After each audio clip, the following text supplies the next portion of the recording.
get in some expert opinion on the way forward. How would you navigate all these cues? Mahesh Patil, Chief Investment Officer at Aditya Birla Sun Life AMC, is with us on the show. Mahesh, morning, and thanks so much for joining in. Reema here. Incremental money, where would you put it right now? Because markets refuse to fall significantly. We're just 2% off from our 52-week high levels, all-time high levels, actually.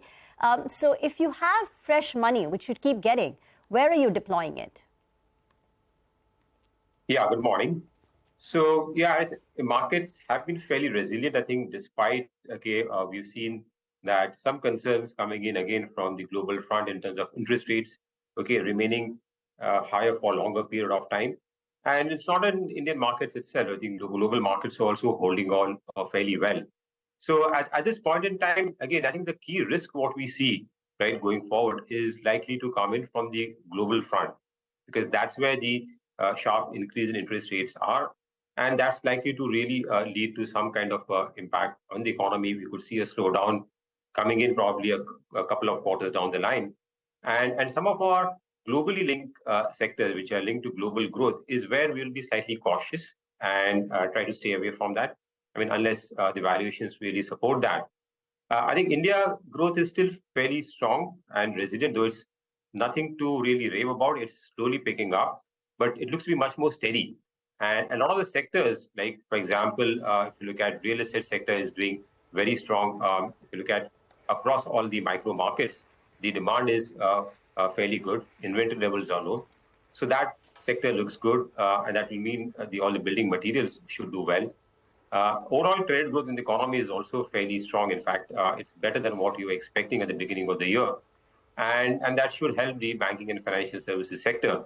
Also, with rates likely to remain higher for a longer period of time, I think the NIM compression, which one was expecting in the banking sector, I think that will happen in this quarter, but I think you will see margins remaining fairly decent. So that sector also looks good to us. The auto sector has seen a good recovery in the last 1 year. But still, if you look at the volume, especially in two-wheelers and other sectors, they are still well below, slightly below the or near the pre-COVID levels. So there is enough runway of growth going forward over there. So I think a lot of domestic-facing sectors are showing good amount of resilience, except some amount of slowdown in the discretionary side. But again, that we think should also come back. We have to watch this festive season. Also, the rural economy, which has been weak, and the sector, we are seeing some amount of now slow green shoots over there. They're still early. But being an election year, I think you will see some amount of money being thrown at the lower end of the population, and that should drive some amount of consumption also going forward.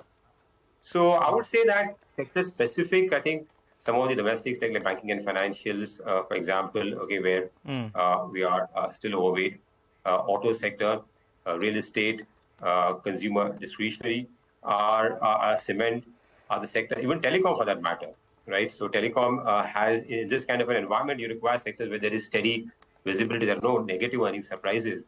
And the telecom sector should see a good amount. I think we have seen the peak of the capex cycle now this year on the back of 5G. And next year, you should see large capital free cash flows from some of the telecom names. I think we should drive the overall equity growth over there. All right. Hi, Mahesh. Good morning. Mahesh, what's your view on the IT names? A couple of months ago, I think we were discussing, you had mentioned that IT could be a contra buy, when everyone's getting a little bit gloomy on it. These numbers are not too great with regard to the way ahead. Would you be a buyer for a medium to long term on the IT stocks? Yeah, so IT, as I said, it's a contra buy because the near-term outlook there is weak, and we all know that, right? There's some concerns, discretionary spends are weak, and near term, it's still not clear where the whole US economy, when it bottoms out, when it does that. But so given that, I would say that in near term, after this couple of 2-3 large results, what we have seen, it seems that it will still take some time to recover from here. And to that extent, I think you will see the performance in the IT stocks would get pushed back. They still continue to maintain the view that over a medium term, long term, I think the whole move towards digital spending and tech spending is not going to slow down significantly, and we will still see growth rates which are slightly higher than what the pre-COVID run rate was, which was somewhere in the mid-single digits. So from that perspective, I think the medium long-term outlook for IT still looks good. And the Indian companies have still done pretty well. Some of the companies have, while the top line growth has disappointed, on the margin front, I think they have shown better kind of a performance. There are some margin levers which are there in terms of improving productivity and increasing utilization, I think, which should support the earnings growth, right? While the top line growth will be slightly weaker, but the bottom line growth could be slightly better. So I would still maintain that it still remains a contra, but I think don't expect any near-term outperformance in the sector considering the global listing, but can be a good sector for, I would say it can also be a slight defensive in that sense, because a lot of negatives are already priced in or known in the sector.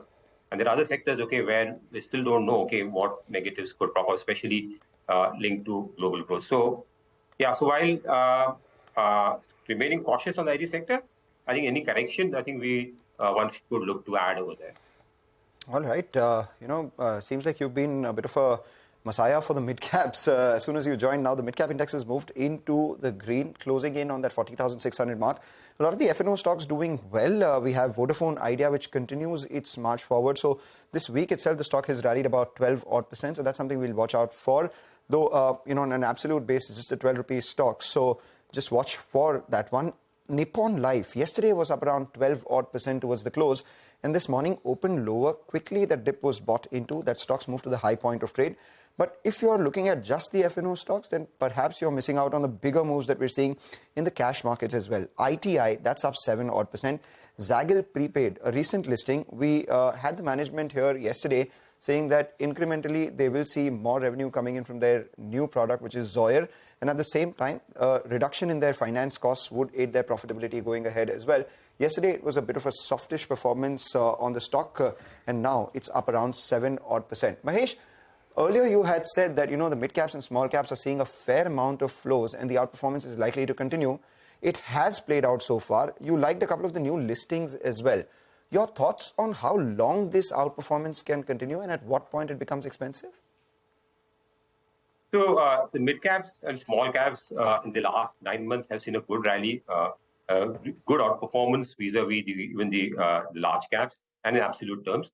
So technically, if you look at in terms of outperformance and historically, if you compare that, then I think it reaches a point where I think one can see some kind of consolidation there, or even relative underperformance if the market's correct, right? Because the risk to mid cap and small cap is if there is a global risk off, then you will see a larger correction over there. But I think I still believe that mid cap and small cap stocks from a slightly long-term perspective, I think can continue to do well. I mean, valuations are higher there and performance, so you can see a short-term correction or a pullback over there. But we don't see any major concerns over there. Obviously, it has to be more stock specific, specifically in the small cap segment, because where the market is very, very diverse, right, over there. And there are a lot of pockets in small cap space where there's a lot of exuberance which has been there. So one needs to be more careful in that sense. But overall earnings growth for the companies is fairly good. And that's more important, right? While valuations are expensive, the earnings growth visibility is there and continue to grow. And a lot of, as I said, India's story looks good. Small caps specifically are more linked to domestic growth. So that should, I think, over a period of time, really take care for the slightly higher valuations which are there. So we are not aggressively pushing mid caps and small cap at this point in time. We're seeing that, okay, continue with your SIPs. Okay, don't do any lump sum over there. Large caps at the moment look slightly better. The risk reward is slightly better in the large cap stocks. And that's where the slight tilt should be. But for long-term investors who are looking at long-term wealth creation, I think small and mid cap, they can continue to hold.